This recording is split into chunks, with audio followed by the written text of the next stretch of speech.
ಶ್ರೀ ಮಹಾಗಣಪತಿಯೇ ನಮಃ. ಶ್ರೀ ಸರಸ್ವತಿಯೇ ನಮಃ. ಈ ತಾರಳನನ್ನ ಅಂಗದನನ್ನ ರಾಮನಿಗೊಪ್ಪಿಸಿ ತನ್ನ ಕೊರಳನಲ್ಲಿದ್ದ ಇಂದ್ರದತ್ತವಾದ ಮಣಿಮಾಲೆಯನ್ನು ಸುಗ್ರೀವನಿಗೆ ಕೊಟ್ಟ ಅಂತ ಅನ್ನೋದು ನಾವು ಜ್ಞಾಪಿಸ್ಕೋತಾ ಇದ್ದೀವಲ್ವಾ. ಅಂದರೆ ರಾಮಬಾಣದಿಂದ ವಾಲಿ ಹೇಗೆ ಬಿದ್ದ ಅದೆಲ್ಲ ನಾವು ಮಾತಾಡ್ಕೊಂಡ್ವಿ. ನಾವು ಆ ದೃಶ್ಯ ಸ್ವಲ್ಪ ಕರುಣಾಜನಕವಾಗಿರ್ತಕ್ಕಂಥ ಒಂದು ದೃಶ್ಯ ಅಲ್ಲಿ ಉಂಟಾಯಿತು ಸ್ವಲ್ಪ. ಏಕೆಂದರೆ ರಾಮನನ್ನ ನಿಂದನೆಯೂ ಮಾಡ್ದ, ಹೊಗಳ್ತಾನೂ ಇದ್ದಾನೆ. ಜ್ಞಾನೋದಯವಾಯಿತು, ಅವನಲ್ಲಿರ್ತಕ್ಕಂಥ ಕಲ್ಮಶವೆಲ್ಲವೂ ನಾಶವಾಯಿತು. ಈಗ ಉತ್ತಮ ಗತಿ ಉತ್ತಮ ಸ್ಥಿತಿ ಎರಡೂ ಬಂತು ಇವನಿಗೀಗ. ನೋಡಿ, ಅವನ ಒಂದು ಲಕ್ಕು ಅವನಿಗೆ ನಿಜವಾಗೂ.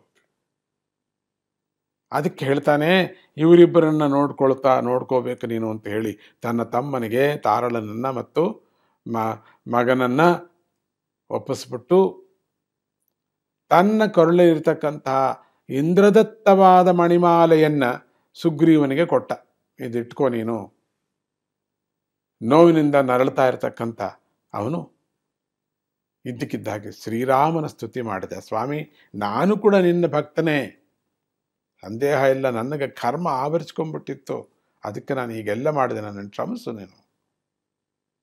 ಹಾಗೆ ಶ್ರೀರಾಮನ ಧ್ಯಾನ ಮಾಡ್ತಾ ಮಾಡ್ತಾ ಮಾಡ್ತಾ ವಾಲಿ ತನ್ನ ಪ್ರಾಣವನ್ನು ಪರಮಾತ್ಮನಲ್ಲಿ ಲೀನ ಮಾಡ್ತಾನಂತೆ. ಇದನ್ನು ನೋಡಿದ ಸುಗ್ರೀವ ದುಃಖ ಸಾಗರದಲ್ಲಿ ಮುಳುಗಿ ಹೋಗ್ತಾನೆ. ಇಷ್ಟೊಂದು ಒಳ್ಳೆಯವನು ಯಾಕಪ್ಪ ಈ ಕೆಟ್ಟ ಬುದ್ಧಿ ಬಂತು ಇವನಿಗೆ ಅಂತ ತುಂಬ ಬೇಸರಗೊಳ್ತಾನೆ. ಅಯ್ಯೋ, ಈ ಕೆಲಸ ಆಯ್ತಲ್ಲ ಅಂತ. ನನ್ನ ಕೈಲಾಗಲ್ಲ, ಇಂತಹ ಅಣ್ಣನನ್ನು ಬಿಟ್ಟು ನಾನು ಇರೋಕ್ಕೆ ಸಾಧ್ಯ ಇಲ್ಲ. ಅದರೊಳಗೆ ನಾನು ಇಂತಹ ಕೆಲಸ ನಾನು ಮಾಡಿಸ್ಬಿಟ್ಟೆ, ಅದು ಈ ಪ್ರಭುವನ್ನು ನಾನು ದೂಷಣೆ ಮಾಡುವಂಗೆ ಮಾಡಿಬಿಟ್ಟೆ ಅವನಿಂದ. ಧರ್ಮಾತ್ಮನಾದ ರಾಮನ ಏನು ಮಾಡ್ತಾನೆ, ಇದರಲ್ಲಿ ಏನೂ ಇಲ್ಲ. ನಮ್ಮಿಬ್ಬರ ಜಗಳದಲ್ಲಿ ಇವನಿಗೆ ತೊಂದರೆ ಮಾಡಿಬಿಟ್ಟೆ ನಾನು.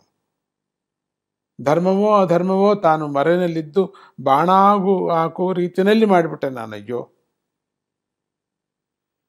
ಇದು ನಿಂದೆಯೋ ಲೋಕ ನಿಂದೆಯೋ, ಇದು ಪರಮಾತ್ಮನ ವಂದೆಯೋ ನನಗೆ ಗೊತ್ತಾಗ್ತಿಲ್ಲ. ಅಂದರೆ ವಂದನವೋ ನಿನಗೇನು ಅರ್ಥ ಆಗ್ತಿಲ್ಲ. ನಾನು ಇರಬಾರ್ದು ನಾನು ಅಂತ, ನಾನಿದ್ರೆ ತಾನೇ ನನ್ನ ಪ್ರಾಣ ಪಕ್ಷಿ ಯಾಕೆ ಹಾರೋಗಬಾರ್ದು ಅಂತ ಒಂದು ನಿರ್ಧಾರ ಮಾಡಿದ್ನಂತೆ. ಆ ಕಡೆ ಗಂಡನನ್ನು ಕಳೆದುಕೊಂಡ ತಾರೆ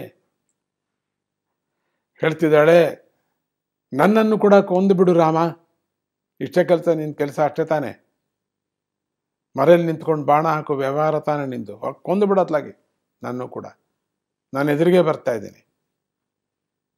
ಯಾಕೆಂದ್ರೆ ಗಂಡನ ಮೇಲೆ ಇರ್ತಕ್ಕಂಥ ಪ್ರಾಣ ಆಸೆ ಅಂತ ಆಕ್ರಂದನ ಒಳ್ತಾ ಇದ್ದಾಳೆ ತುಂಬ. ಆಗ ರಾಮನೇ ಸ್ವತಃ ಅವರುಗಳೆಲ್ಲರಿಗೂ ಪ್ರತ್ಯಕ್ಷವಾಗಿ ಸಮಾಧಾನ ಮಾಡಿ ತತ್ವಬೋಧೆಯನ್ನು ಮಾಡ್ತಾನೆ. ರಾಮನ ತತ್ವಬೋಧೆ ತುಂಬ ಚೆನ್ನಾಗಿದೆ. ಆತ್ಮ ಪರಮಾತ್ಮರ ವಿಚಾರವನ್ನು, ಹುಟ್ಟು ಸಾವುಗಳ ವಿಚಾರವನ್ನು, ಧರ್ಮ ಅಧರ್ಮದ ವಿಚಾರವನ್ನು, ಸೂಕ್ಷ್ಮ ಧರ್ಮ ವಿಚಾರವನ್ನು, ಸ್ಥೂಲ ಧರ್ಮ ವಿಚಾರವನ್ನು, ಇವುಗಳನ್ನೆಲ್ಲ ಹೇಳ್ಕೊಂಡು ಬರ್ತಾನೆ ತಾರೆಗೆ. ಸಣ್ಣ ಸಣ್ಣ ಪ್ರಾಣದಲ್ಲಿ ಸುಗ್ರೀವನಿಗೂ ಹೋಗ್ತಾ ಇದೆ ಕಿವಿನಲ್ಲಿ. ಪ್ರಯಾಣ ಆಗ್ತಾ ಇದ್ದಾಗಲೂ ಕೂಡ ಆಗ್ತಿದೆ. ಹಿಂದಿನ ಕಾಲದಲ್ಲಿ ಪ್ರಯಾಣ ಆಗುವಾಗ ಗರುಡ ಪುರಾಣವನ್ನು ಓದ್ತಕ್ಕಂಥ ಒಂದು ಪದ್ಧತಿ ಇಟ್ಕೊಂಡಿದ್ದೀವಿ. ಸ್ವರ್ಗಕ್ಕೆ ಪ್ರಯಾಣ ಅಂತ ಹೇಳ್ತೀವಿ ನಾವು. ಅಂದರೆ ಆ ಜೀವಿ ಉತ್ತಮ ಗತಿ ಉತ್ತಮ ಸ್ಥಿತಿ ಹೊಂದಲಿ ಅಂತನ್ಬಿಟ್ಟು, ಮತ್ತು ಪಕ್ಕದಲ್ಲಿ ಉಳ್ಕೊಂಡಿರ್ತಕ್ಕಂಥವ್ರಿಗೆ ಗಟ್ಟಿಯಾಗಿ ಇನ್ನೂ ಎಷ್ಟು ದಿನ ಆ ಕಾಲ ಇದೆಯೋ ಅಷ್ಟು ದಿನ ಇರೋದಕ್ಕೆ ಒಂದು ಅವಕಾಶವನ್ನು ನೆನೆಸ್ಕೊಂಡು ಹಾಗಿರಲಿ ಅಂತ ಒಂದು, ಮುಂದೆ ಜೀವ ತಾನೆ, ಅವರೇನು ಹೋಗೋಕ್ಕೆ ಸಾಧ್ಯವಿಲ್ಲವಲ್ಲ, ಪೋಷಣೆ ಮಾಡಿಕೊಳ್ಳಿ, ಶರೀರವನ್ನು ರಕ್ಷಣೆ ಮಾಡಿಕೊಳ್ಳಿ ಇಂಥದ್ದೇ. ಇದರಿಂದ ಸುಗ್ರೀವ, ಅಂಗದ, ಇತರ ಎಲ್ಲ ಬಂಧು ಮಿತ್ರರು ಸಮಾಧಾನ ಆಗ್ತಾರೆ. ಅಲ್ಲಿರ್ತಕ್ಕಂಥವರೆಲ್ಲರೂ ಕೂಡ ಸ್ವತಃ ಶ್ರೀರಾಮಚಂದ್ರನೇ ತತ್ವಬೋಧೆಯನ್ನು ಮಾಡ್ತಾನೆ ಅಂತ ಯೋಗ ಅವ್ರಿಗಲ್ಲ.